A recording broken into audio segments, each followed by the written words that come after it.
Okay, so ito ang kanilang ulam ngayon. May nabili tayo na parang pang fried siomai yata to. Ay, dumplings pala.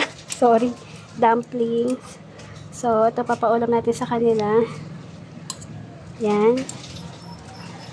May kasama yung giniling eh. Giniling na so pangalan nun, beef. Kaya lang naluto na namin yung giniling na baka, nilagay namin sa gulay. So, ito naman ngayon ang ulam nila. Lahat to para sa kanila. So, yung iba lalagay ko sa dog food. Yung iba naman pang treats nila mamaya pag may matira pa. So, yan. So, yan. First time nilang kakain ito na pinakuluan. Pero yung fried nito, nakakain na sila dati. So, yan. Pinakuluan ko siya ngayon. Actually, kanina pala. Para medyo malambot na siya kapag kinain nila.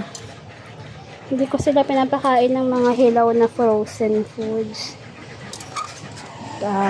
Either binoboil ko muna. O kaya, yung talagang niluluto ko ng maayos. Pero usually, binoboil lang talaga.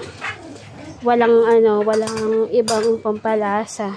Kasi, kapag ginagawa kasi itong mga ganito, alam ko may mga asin-asin na rin to eh. So, tingin ko, ipapakain ko na sa kanila lahat. Hindi na ako magtitreats kasi medyo malambot.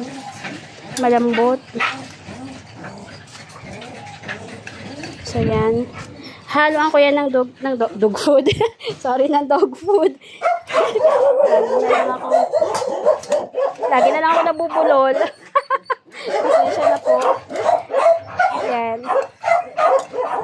Ayan, haluan natin ng dog food. May natirang konti. Ipagsasabaw natin sa pagkain nila.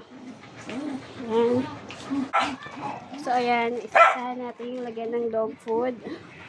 Mabudes.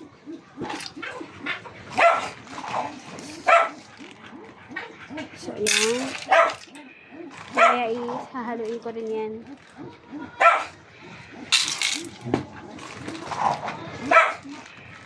So, ayan. So, yun, nangaaway na naman yung bulinggit. Si Yafa lagi na lang galit. Ayun, lagi nang gagalit, Kanina nagpe-playtime sila. So, may nag-away. Kaya nakakulong na naman sila. Hindi ko na sila na-videoan na nagpe-playtime. Kasi may nag-away. So, ayan. Anahan na natin. Lamasin. Medyo mainit pa. Ayan na lang natin ito. Sana magustuhan nila to. Gusto nila to kapag fry. First time kong nakakakain ng boiled dumplings.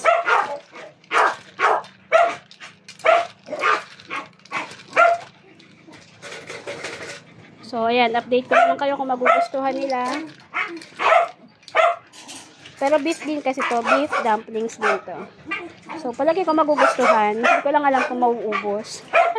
So, update ko na lang. Mamaya pag na-upload ko na. So, yan lang muna. So, yung mga alaga ko, excited na kumain. So, yan. Katas ko lang din naglinis. Maaga ako nakapaglinis.